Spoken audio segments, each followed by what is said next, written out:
पिछले 20 साल से कॉन्वर्सेशन कर रहा हूँ और एक चीज़ नीलेश भाई की जो बिल्कुल नहीं बदली है, वो अभी तक उसी ह्यूमिलिटी और उसी सज्जनता से बात करते हैं हर बार। नीलेश भाई, थैंक यू सो मच आज हमारे लिए टाइम निकालने के लिए। तो हमारे पॉडकास्ट का नाम है गेट रिच, लेकिन बहुत लोग गलती ये करते हैं कि वो गेट रिच क्विकली में बिलीव करते हैं, लेकिन स्टॉक मार्केट का रूल है कि गेट रिच, लेकिन get rich slowly with time. तो थोड़ी इस पे बात हो जाए, आपके जो दिल की बात है। डेफिनेटली अनुज भाई, आज अगर हम भारत में देखें तो 18 करोड़ से ज़्यादा लोगों ने क्रिप्टो में ट्रेडिंग इन्वेस्टिंग करके पैसा खोया है। 10 करोड़ से ज़्यादा भारतीय गेमिंग खेलते हैं, रमी, पोकर, लूडो, एंड ज़्यादातर लोग पैसा नुकसान करते हैं। बहुत सारे लोग हैं जिन्होंने पोंजी स्कीम में निवेश करके नुकसान किया है। एक गूगल सर्च की थी हमने टू फिगर आउट कि कितने लोगों ने नुकसान किया होगा।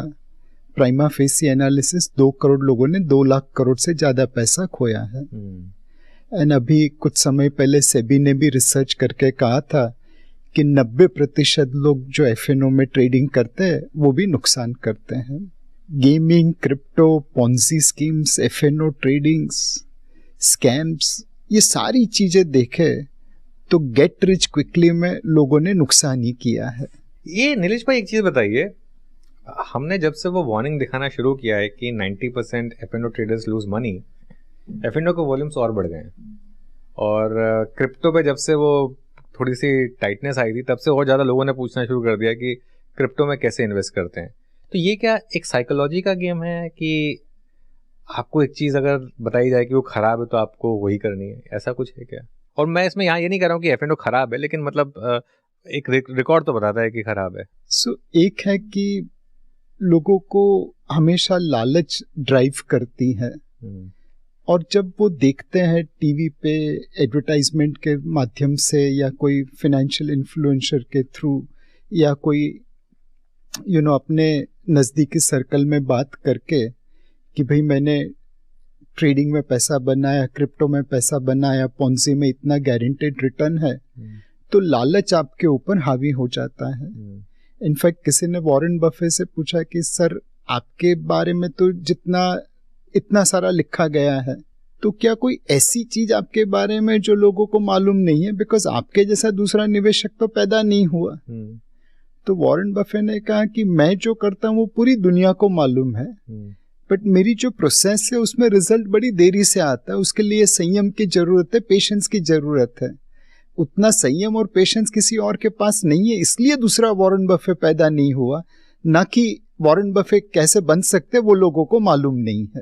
तो नीलेश भाई, फिर एक बात बताइए कि ये क्या साइकोलॉजी होती है जो इस तरफ ज़्यादातर लोगों को लेके जाती है? क्यों इतने लोग मार्केट में जानते हुए भी पैसा गंवाते हैं? ये सेम साइकोलॉजी अनुज भाई है कि smoking is injurious to your health, but फिर भी गुटखा खाते हैं, सिगरेट पीते हैं, बीड़ी पीते हैं। आपको पता है कि डाइट कितना जरूरी है, जंक फूड नहीं खाना चाहिए, बट फिर भी जंक फूड और कोला लोग कंज्यूम करते रहते हैं। जब तक कोई वाकया नहीं हो जाए आप उन चीज़ों को अप्रिशिएट नहीं करते। एक हार्ट अटैक आने के बाद लोगों को पता चलता है डाइट संभालना चाहिए, एक्सरसाइज करनी चाहिए। हमें लोगों को ये कन्विंस करना है कि भैया ऐसी परिस्थिति क्यों पैदा करे कि आपको एक हार्ट अटैक सफर करना पड़े। तो आपको लगता है कि फिजिकल हेल्थ और ये फाइनेंशियल डिसीजंस हैं, ये कुछ हद तक कोरिलेटेड हैं? मैं अपना एग्जांपल दे रहा हूँ। मैं भी काफ़ी अनफिट था एक्चुअली, और काफ़ी फिटनेस पे काम किया मैंने, लेकिन मुझे भी एक झटका लगा, उसके बाद ही किया। तो मतलब पहले से क्यों नहीं करते हैं हम इस पर काम? एक अनुज भाई, बेरिंग फ्यू बिजनेस पीपल, लोग अपने घर में पैसों की बात नहीं करते। अपनी बीवी से, अपने बच्चों से पैसों के मामले में ट्रांसपेरेंसी नहीं रखते। कुछ हद तक ओझल रहता है आपकी आंखों से कि पैसा क्या होता है, कैसे मैनेज किया जाता है। दूसरी तरफ कई ऐसे फैमिली है जहाँ पे कहते हैं कि पैसों के पीछे भागना नहीं चाहिए, बट उन सभी को मेरी एक ही गुजारिश है कि वॉरेन बफे ने बहुत अच्छा स्टेटमेंट दिया था, money is not everything in life, money is not important, but make sure that you have made enough money before you make such statement. Before you make something stupid like this. तो पैसों से बहुत सारी चीजें खरीदी जा सकती है, कुछ चीजें नहीं भी खरीदी जा सकती, बट जेब में पैसा हो ना तो मुश्किलों का सामना बड़ी आसानी से किया जा सकता है। आपकी लाइफ में पैसे की क्या इंपॉर्टेंस रही नीलेश भाई? मतलब आप अगर कुछ बताना चाहें इस बारे में। आपने कब जाना कि पैसा होना जरूरी है और कब आपने उसके लिए काम करना शुरू किया? जब मैं बहुत छोटा था, 4th स्टैंडर्ड में, तब मेरे पिताजी का देहांत हो गया। एंड वो मिल मजदूर थे, एंड उस समय आपको पता है मिल की स्ट्राइक चल रही थी। तो उस वजह से जो पैसा मिलना चाहिए रिटायरमेंट का, वो भी कुछ आया कुछ नहीं आया। एंड मेरी माँ लोगों के काम करके हमें पढ़ाती थी। वो लोगों की घर पे, हमारे घर पे काम करती थी, और तभी मुझे पैसों की महत्ता समझ में आ गई कि अगर आज हमारे पास पैसा होता तो मेरी माँ को किसी और के वहाँ पे काम करने की जरूरत नहीं पड़ती। मैं भाग्यशाली था कि मेरे स्कूल के टीचर ने, प्रिंसिपल जानी सर ने मुझे बोला कि तू पढ़ाई पे ध्यान दे, तेरी फीस का खर्चा मैं उठा लूंगा। तो मैं स्कॉलरशिप ले लेके पढ़ता गया और आज सीए बन गया। तो बहुत बचपन से मुझे पता चल गया था कि पैसा बहुत इम्पोर्टेंट है। मैं फोर्ट में आर्टिकलशिप करता था और कालबा देवी में रहता था, और मुझे मेरे बॉस बस फेयर देते थे आने जाने के लिए, बट मैं हमेशा चल के जाता था और चल के आता था। बहुत एक कभी बस में आ जाता था, बट मैं पैसा बचाता था कि चल के जाऊंगा तो मेरा पैसा बचेगा। तो पैसों की महत्ता बहुत जल्दी समझ में आ गई। And obviously over period of time mutual fund में आए तो थोड़ी और समझ आ गई। मैंने भी क्विक रिच बनने की कोशिश की थी। 90 का दशक था, मार्केट में बहुत तेजी चल रही थी, मैंने पैसा बोरो करके लगाया था, सारा पैसा उड़ गया। भगवान का शुक्रगुजार हूँ कि वो पहला सबक बहुत अच्छा सिखाया। छोटे में सारा पैसा उड़ गया तो उसके बाद अपनी अकल ठिकाने आ गई, एंड फिर सही तरीके से निवेश कर करके आज फाइनेंशियल सिक्योरिटी प्राप्त कर ली। तो ये मतलब एक बात तो कहनी होगी कि इस ट्रेडिंग में ऐसा कुछ तो है जो सबको अपनी तरफ खींचता है। मतलब मैं बड़े से बड़े इन्वेस्टर जिनसे मिला हूँ, उन्होंने ये बात मानी है, कुछ सक्सेसफुल रहे हैं ट्रेडर्स, कुछ नहीं रहे हैं, लेकिन ट्रेडिंग की सबने है। ऐसा नहीं है कि किसी ने ये बोला कि नहीं मैंने तो शुरू से ही सिर्फ लॉन्ग टर्म इन्वेस्टिंग की है। सो एक नशा है ट्रेडिंग का, बिकॉज आपको रिजल्ट इमीडिएटली दिखता है। Say it is like test match versus one day versus T20। जैसे जैसे ट्रांजिशन होता गया क्रिकेट में, लोगों को इंस्टेंट रिजल्ट चाहिए। एंड ट्रेडिंग अपने हिसाब से बुरा नहीं है, बट आप उसको किस तरह से यूज करते हो उसके ऊपर बहुत इंपॉर्टेंट है।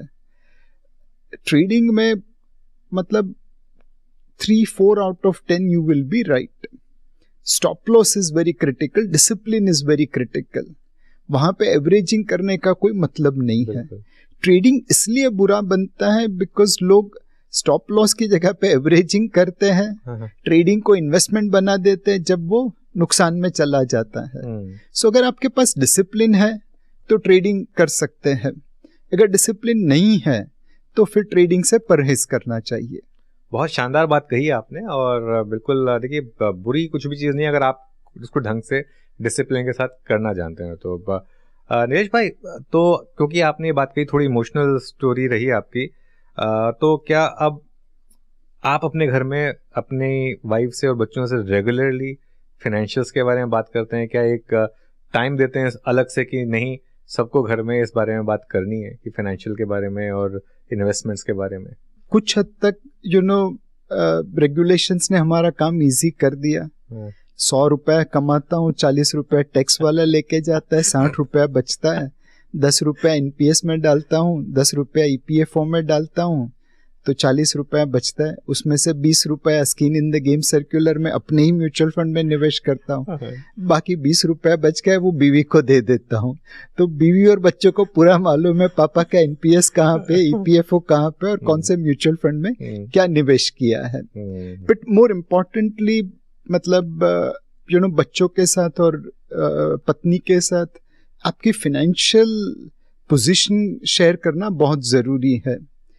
आज मेरी दोनों बेटियां, एक बेटी पढ़ने के लिए बाहर गई थी, बट उसे पता था मेरी पापा की फाइनेंशियल पोजीशन क्या है और उस हिसाब से वो खर्चा कर रही थी।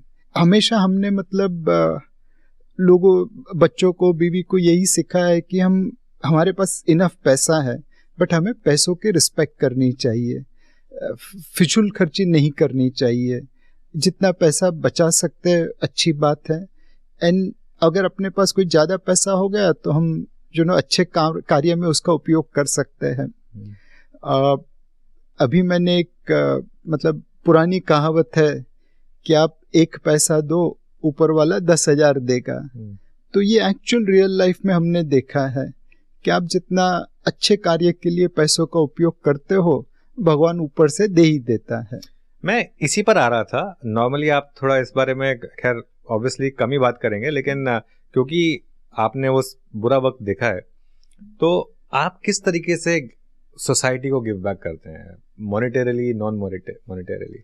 जितनी कोशिश कर सकते हैं करनी चाहिए। हम तो अंधेरे में सिर्फ चिराग जलाने का काम कर रहे हैं, सूर्य तो नहीं बन सकते।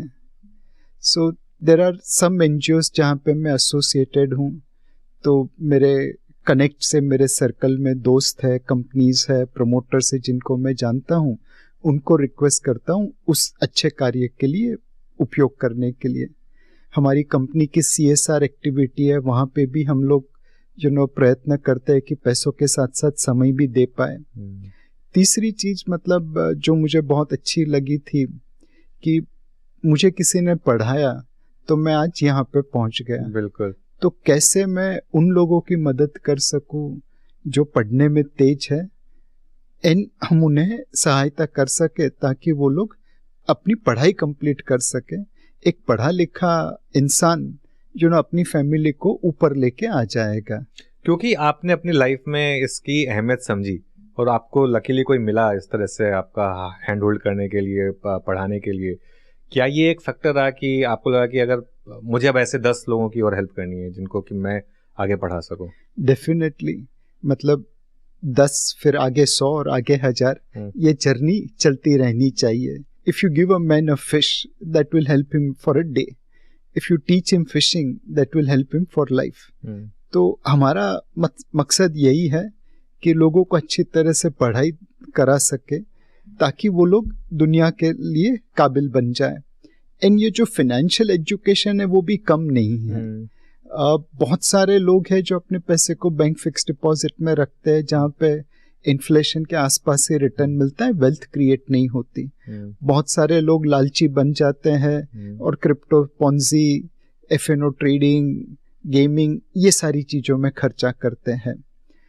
इन सबको अगर हम सही तरीके से निवेश करा सके, रेगुलर इन्वेस्टमेंट करिए, लॉन्ग टर्म इन्वेस्टमेंट करिए, डिसिप्लिन इन्वेस्टमेंट करिए, लंबे समय के लिए ध्यान रखिए, तो वो लोग अपने आप फाइनेंशियली सिक्योर होते जाएंगे। नहीं, बिल्कुल। मैं इनफैक्ट ये मैंने एक रील की थी रिसेंटली कि फिक्स डिपॉजिट में पैसा नहीं रखना चाहिए, और उस पर काफ़ी व्यूज़ भी आए थे। और उसमें बहुत लोगों ने कहा था कि इंडिया में समहाउ पर्सनल फाइनेंस को हम डिस्कस ही नहीं करते हैं। मतलब जब तक हम स्पेशली CA या कोई और टॉपिक नहीं लेते हैं, स्कूलिंग में तो पर्सनल फाइनेंस डिस्कस ही नहीं होता है। 12th तक, आज की डेट में भी पर्सनल फाइनेंस डिस्कस नहीं होता है। क्या समय आ गया है कि पर्सनल फाइनेंस को स्कूलों में ऐसा सब्जेक्ट लिया जाए? सो स्कूल, कॉलेज और कॉर्पोरेट लाइफ, जहाँ जहाँ पे मौका मिले हमें ये लोगों को सिखाना चाहिए।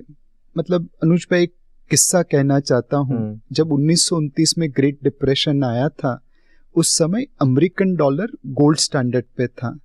तो आप डॉलर देंगे तो गोल्ड मिलेगा और गोल्ड देंगे तो डॉलर मिलेगा। अब डिप्रेशन में सरकार को खर्चा करना था, बट गोल्ड इनफ था नहीं, तो गोल्ड स्टैंडर्ड कैसे फॉलो करते? उस समय उन्होंने गोल्ड को नेशनलाइज कर दिया, एंड जितना गोल्ड जिसके भी पास था अमेरिका में वो सरकार का हो गया। लोगों के मंगलसूत्र और वेडिंग रिंग भी निकल गई। ये किया उन्होंने, उस वजह से आज अमेरिका ग्रेट डिप्रेशन से बाहर निकला और विश्व की सबसे बड़ी इकोनॉमी बन गया। उसके सामने आप देखिए, भारत में जब 60 के दशक में 2 युद्ध हुए थे, पाकिस्तान के साथ और चाइना के साथ, तभी हमारे पास पैसों की बहुत तंगी थी, फॉरेन एक्सचेंज की। हमारे सोल्जर्स नंगे पांव हिमालय की पर्वतों में लड़ाई लड़ रहे थे। उनके पास टूल्स भी नहीं थे, इक्विपमेंट्स भी नहीं थे। और उस समय मोरारजी देसाई जो फाइनेंस मिनिस्टर थे इंडिया के, उन्होंने गोल्ड सीलिंग कंट्रोल एक्ट लेके आए थे, गोल्ड कंट्रोल एक्ट करके। उन्होंने रिक्वेस्ट की थी कि एक सीलिंग से ज़्यादा गोल्ड आप मत खरीदिए। हम लोगों ने ब्लैक में गोल्ड खरीदना चालू कर दिया, कानून की धज्जियाँ उड़ा दी। और उसकी वजह से और बहुत सारी रीज़न की वजह से आज भी भारत एक डेवलपिंग कंट्री है। अगर हमारे लोगों के पास वो फाइनेंशियल एजुकेशन होता, वो फाइनेंशियल नॉलेज होती, स्कूल, कॉलेज, कॉर्पोरेट और हर लेवल पे, तो आज शायद भारत यहाँ पे खड़ा है, उससे कहीं आगे होता। आज अनुज भाई, दिल में बहुत दर्द होता है जब हम अमेरिका या कनाडा में जाते हैं और वहाँ के छोटे छोटे शहर के रिटायरमेंट फंड्स को देखते हैं। Ontario municipal teachers association $100 billion, ये रिटायरमेंट फंड $200 बिलियन, वो $50 बिलियन। उसके सामने मैं जब भारत के रिटायरमेंट फंड्स को देखता हूँ तब पता चलता है कि हम लोग कितने पीछे रह गए। ये सारे फंड कुछ समय पहले सिर्फ फिक्स्ड इनकम में इन्वेस्ट करते थे, इक्विटी में निवेश ही नहीं किया, और उस वजह से वहाँ पे कॉर्पस इतने बड़े हो गए, हमारे नहीं हुए। तो फाइनेंशियल एजुकेशन तो बहुत ज़रूरी है। नहीं, भगवान ने चाहा तो अगले 20 साल में शायद ये पिक्चर भी चेंज होगी, हो ही रही है ऑलरेडी काफ़ी हद तक। डेफिनेटली, मतलब आज 4 करोड़ से ज़्यादा निवेशक हैं म्यूचुअल फंड में, तकरीबन 7 से 8 करोड़ फोलियो है जो SIP करते रहते हैं। एंड मोर इम्पॉर्टेंटली, जो म्यूचुअल फंड डिस्ट्रीब्यूटर्स और एडवाइजर्स ने काम किया है वो बहुत ही काबिल तारीफ है। एक समय होता था अनुज भाई, जब मार्केट गिरता था तो हमें लोगों को फ़ोन करना पड़ता था कि डरिए मत, लॉन्ग टर्म स्टोरी अच्छी है, ये तो निकल जाएगा। आज उल्टा हो गया है, मार्केट गिरता है वो लोग फोन करते, नीलेश भाई डरना मत, हम लोग पैसे भेज रहे हैं, गोरों को खाली कर देना, पीछे मत हटना। बहुत शानदार, बहुत शानदार। तो खैर गोरों को खाली तो नहीं कर पाएंगे क्योंकि उन्होंने बहुत पैसा, और एक्चुअली उन्होंने उस समय पैसा डाला जब हमें वाकई में जरूरत थी उस पैसे की। इनफैक्ट हम तो दोनों एक ही साइड पे हैं। अगर मार्केट ऊपर जाता है तो विदेशी और देसी निवेशक दोनों का पैसा बनता है। तो हम उनसे कंपटीशन नहीं कर रहे, सिर्फ एक ही मतलब मकसद है हमारा कि भारत ने जब इंडिपेंडेंस, आज़ादी खो दी थी, जब गुलामी सहन करनी पड़ी, तो ऑलमोस्ट 200 साल के लिए हमारा ग्रोथ रेट 0 हो गया था, और दुनिया के सबसे बड़े देश में से हम एक बहुत छोटे देश में तब्दील हो गए। हमारी इकोनॉमिक इंडिपेंडेंस के साथ ऐसा नहीं होना चाहिए। आज तकरीबन 20% के आसपास विदेशी निवेशकों का ओनरशिप है अपने कंट्री में, और जो फॉरेन डायरेक्ट इन्वेस्टमेंट है वो भी 10% के आसपास होगा। तो रिटेल निवेशकों का निवेश तकरीबन 10% के आसपास है। तो ऐसा नहीं हो कि जब हमारी कंपनीज अच्छा रिजल्ट डिक्लेयर करे तो दिवाली लंदन, न्यूयॉर्क, टोक्यो में मनाई जाए रादर देन अहमदाबाद, लखनऊ और जयपुर में। बिल्कुल, बहुत शानदार।